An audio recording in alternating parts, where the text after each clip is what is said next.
Assalamu alaikum. I'm Dr. Hafsa Banu Siddiqui, consultant dermatologist and aesthetician working at Modern Government Hospital.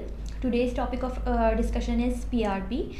PRP is a non-surgical and natural technique for restoration of hair loss and skin rejuvenation.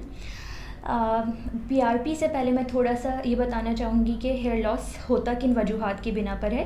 Hair loss की जो चंद वजूहात ये हैं, जैसे कि nutritional deficiency हो गई, vitamins की deficiency हो गई, लैक ऑफ स्लीप हो गई, हार्मोनल इम्बैलेंसेस हो गए, जेनेटिक प्रीडिस्पोजिशन हो गई, कुछ डिजीज़ ऐसी होती हैं जिसके बाद आपका हेयर लॉस का आपको सामना करना पड़ता है, जैसे कि टाइफॉइड हो गया, थायराइड डिसऑर्डर्स हो गए, उसके बाद भी शदीद हेयर फॉल होता है। अब इसकी प्रिवेंशन की तरफ आ जाते हैं कि किस तरह से हम हेयर लॉस को प्रिवेंट कर सकते हैं। हेयर लॉस को प्रिवेंट करने के लिए फ़र्स्ट ऑफ़ ऑल आपने अपनी हेयर की क्लीनलीनेस का ख़याल रखना है। अपने हेयर्स को एटलीस्ट ऑल्टरनेट डे वॉश करना है गुड शैम्पू से, जो कि आपके लिए सूटेबल हो। उसके बाद आपकी कंडीशनिंग करना भी बहुत ज़रूरी है, जिससे डिटैंगलिंग ऑफ हेयर में आसानी होती है, बाल टूटते नहीं हैं। उसके बाद आप प्रॉपर न्यूट्रिशंस लें, वो न्यूट्रिशन लें जिसमें कि प्रोटीन होता है, जैसे कि एग्स हो गए, फ़िश हो गई। फ़िश में ओमेगा 3 फैटी एसिड्स होते हैं जो आपकी बालों के लिए ग्रोथ के लिए बहुत ज़रूरी हैं। ड्राई फ्रूट्स आजकल बहुत आए हुए हैं, तो ड्राई फ्रूट्स आप लें। ड्राई फ्रूट्स में जिंक होता है, कॉपर होता है, जो कि बालों की ग्रोथ के लिए ज़रूरी है। अपना आयरन लेवल मेंटेन करें। आयरन डेफिशिएंसी एनीमिया जो है बहुत कॉमन कॉज है हेयर लॉस के लिए। विटामिन डी लेवल भी अपना मेंटेन करें। उसके साथ साथ स्ट्रेस लेवल को कम करें by exercising and yoga, meditation और प्रॉपर स्लीप लें।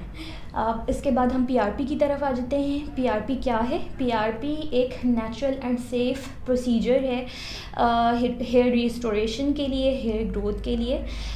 PRP का जो फर्स्ट स्टेप होता है उसमें हम आपका ब्लड ड्रॉ करेंगे। ब्लड ड्रॉ करके हम उसको सेंट्रीफ्यूज मशीन में प्रोसेस करवाएंगे। सेंट्रीफ्यूज मशीन में प्रोसेस करने के बाद उससे हमें प्लाज्मा हासिल होगा, जो कि उसमें प्लेटलेट की कंसंट्रेशन बहुत हाई होगी, ग्रोथ फैक्टर्स की कंसंट्रेशन हाई होगी। अब ये ग्रोथ फैक्टर्स क्या करेंगे? आपकी श्रिंकिंग हेयर फॉलिकल्स को और रेस्टिंग हेयर फॉलिकल्स को दोबारा से स्टिमुलेट करेंगे, जिसकी वजह से ग्रोथ इंड्यूस होगी और उसके अलावा न्यू ग्रोथ होगी। अच्छा, PRP के बाद आप क्या एक्सपेक्ट कर सकते हैं? PRP के बाद procedure, just after the procedure आपको हेडेक हो सकता है। हेडेक के लिए हम सजेस्ट करते हैं कि आप पैरासीटामोल ले लें, या आपको माइल्ड स्वेलिंग हो सकती है। माइल्ड स्वेलिंग के लिए आइस पैक आप यूज़ कर सकते हैं।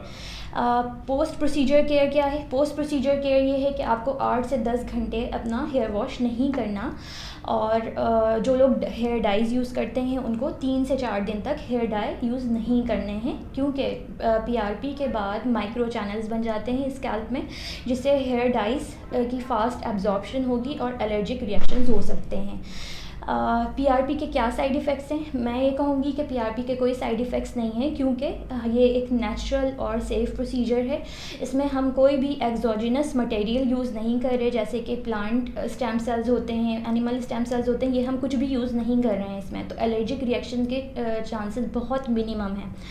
अच्छा, तीसरी चीज़ है कि रिज़ल्ट्स की क्या एक्सपेक्टेशंस हो सकती हैं? तो रिज़ल्ट्स आपको फर्स्ट सिटिंग के बाद ही नज़र आते हैं, लेकिन मैक्सिमम रिज़ल्ट एटलीस्ट 3 सिटिंग्स के बाद विजिबल होते हैं, और 6 to 9 मंथ्स के बाद मैक्सिमाइज़ हो जाते हैं। मैक्सिमम रिज़ल्ट्स 6 to 9 मंथ्स के बाद आपको नज़र आएंगे।